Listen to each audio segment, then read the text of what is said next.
A whispered countdown in the elevator. Cameras that only work when you are silent. Water that rises in the dark as if it had lungs. If the lights go out tonight, remember, do not say your name. On a rainy dawn, the city collapsed into a thick darkness and revealed small rules of the dark. Tricks that only appear when no one is looking. There are 10 accounts from that night, alternating pressure and breath so you can learn to survive the emptiness that is the dark. When the power died, Camilla got stuck between the 6th and 7th floors. The emergency bulb trembled like a tired heart, sketching handrail shadows on the wall. Through the mute speaker, she heard a child count backwards. 10, 9, 8. Camilla said her own name to calm herself, and the counting stopped. The display blinked 0. The cab jerked, dropped half a flight, and jammed again. The countdown returned, now right by her ear. 3, 2. She scratched the word, "Don't!" on the door with her key. On 1, the bulb died. In total darkness, cold fingers felt along the rail beside her cheek, and from below, a breath that smelled of shaft dust whispered the very name she had just given away. When the light came back, the display read -1. There is no basement in that building. The superintendent swore the shaft ends at the counterweight. But that dawn, the inspection door woke up wet on the inside, as if it were breathing. Since then, Camilla takes the stairs and never says her own name out loud in enclosed places. On the ground floor, Sewamaro started the camera generator and let the snowy TV show the empty lobby and the corridor behind him.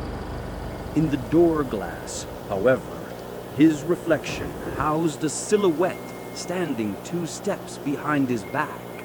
He turned. No one. In the reflection, the figure tilted its head, like someone hearing murmurs coming out of the walls. He upped the little radio, letting white noise fill the lobby and cover the cracks. The silhouette in the glass went grainy, and for an instant had 2 heads, like a picture out of tune. The phone rang. Dead line, breaths in sync with the generator's clicks. When the radio failed, the figure pressed its forehead to the glass. An oily round smudge stayed there. Amaro didn't turn the radio off until morning. In daylight, he saw on the recording that the silhouette only appeared when the sound ceased, and each pause left footprints of nothing that went from the mat to the point where he would have said the name. He taped up the intercom and wrote, "Do not answer." Since then, he works with 2 radios. Igor was riding back by moto-taxi along the side road when the blackout blanked out even the horizon. With no lampposts, his phone became a fussy headlight. The little reflective signs had flipped the other way, arrows pointing back to the city, as if something didn't want him to enter. He sped up. In the video he shot, you hear long lowing, but there was no cattle there, only marsh. The mud sucked at the wheels. Every time he lifted his foot, the footprint he left got dragged a few centimeters back, as if held by someone buried. A puff of cold air snuffed the flashlight. In the dark, he kicked the starter and felt a muddy hand at his ankle, fingers opening and closing, savoring the bone. The spark took, the light returned. Finger marks ringed his shin, and the arrows resumed the right way. At home, he found dry mud in the hall and water threads trickling from the bookcase, though no door had been opened. The next day, someone knocked on the window at 3:03 and left only a sound: 2 steps, mud breathing, and a countdown that did not dare to begin. At the hospital, Nurse Jessica was hand ventilating bed 7. The generator hiccuped, emergency lights in the rhythm of a crooked metronome. Under the tube, the patient's cracked lips formed words with no sound. Erase me. On the wrist, a sticker with a crossed-out candle. When the generator dropped, the corridor turned cave. Jessica lit a prayer candle behind the monitors so she wouldn't blind the patient. The flame fluttered and shadows of extra beds appeared, like cots that never existed. One shadow raised an arm and pointed toward the exit. She pushed the bed, guided by a flame that made no wind. In the log later, there were 2 discharges recorded in that minute, yet only 1 patient crossed the door. The candle, kept in her pocket, woke up soaked with water, and bed 7's sheet was found folded in half as if someone had gotten up without weight. At the station, the clock froze at 3:03, and no one dared to repeat the number. So Nivaldo, ham operator, wired the old base to a car battery. On every frequency, the same murmur, a prayer in reverse, as if the city were praying backwards to dodge some eavesdropper. He said his late wife's name, softly, and the static split in 2, opening a voice from 1984. Her laugh, a cough, the hey hardhead only he knew. Come back, he asked, forgetting protocols. The answer came with the sound of cutlery on a plate and rain on asbestos tile.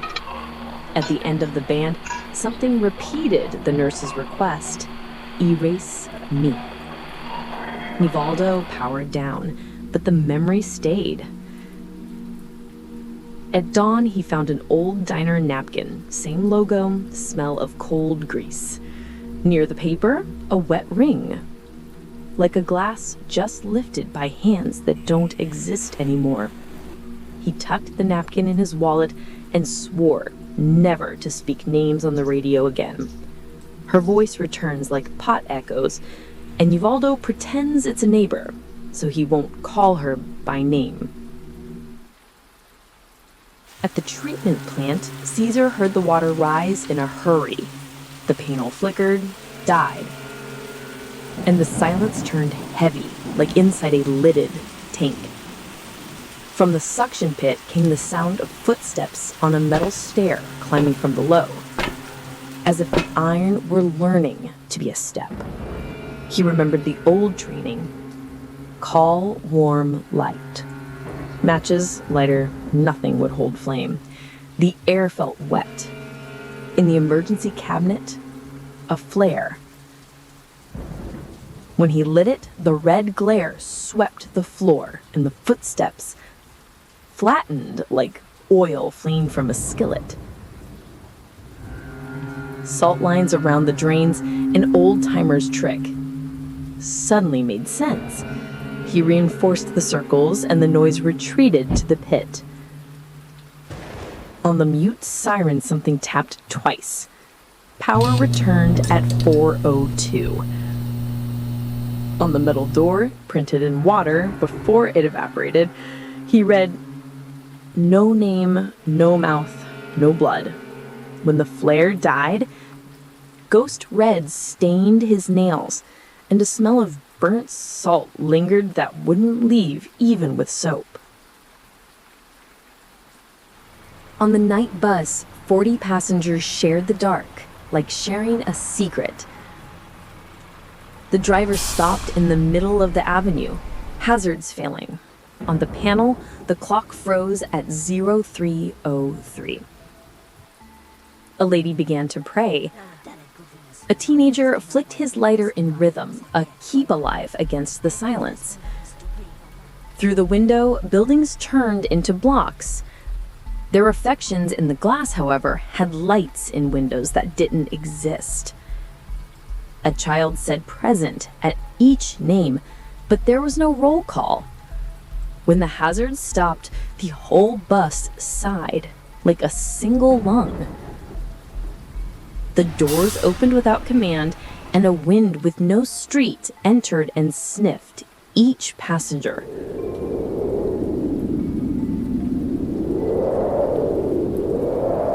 Only then did the engine return. On the turnstile, 3 damp hospital wristbands got stuck that no one recognized. No one told it later, but 3 seats stay wet until the end of dawn, as if someone invisible had disembarked late. At the municipal cemetery, Marta made her rounds with a weak flashlight while the fine rain hit sideways. The blackout swallowed the chapel, and the stone angels turned into smudges. From the ossuary came the sound of wet pages flipping by themselves. Marta called on the radio, but the hiss gave back her own voice, older, ordering, "Stay on the high path." Between graves, little snuffed candles formed a salt arrow pointing to the exit. Someone before her had already traced a map against the water. A crack echoed inside the Vidal family mausoleum. The iron door breathed. When she aimed the beam, she saw a dripped trail on the floor, writing names and crossing out each in a rush. She did not say hers. She followed the high path, and as she latched the gate, she heard the city's underground river change course. In the morning, the groundskeeper found under the guardhouse a freshly cut bouquet, still bleeding sap. With each lightning flash, the names on the headstones swapped order and returned, as if someone were revising the list of who could leave. In the central square, the pigeons slept like stones when the skating group decided to cross the deck in the dark, guided by headlamps. The wheels scored the floor and lifted sparks. Before the bandstand, they heard music that wasn't playing, a slow waltz. The old stopped carousel creaked as if rehearsing, and the clock did not strike. In the center of the circle, Letitia noticed that her shadow sat on the bench while she passed by, 2 seconds late. She yelled to raise the phone volume, and the shadow ran to catch up to the body.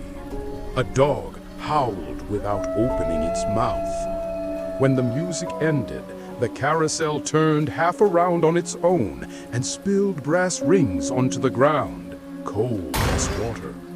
The skaters left in a line without looking back and swore never to say names in squares.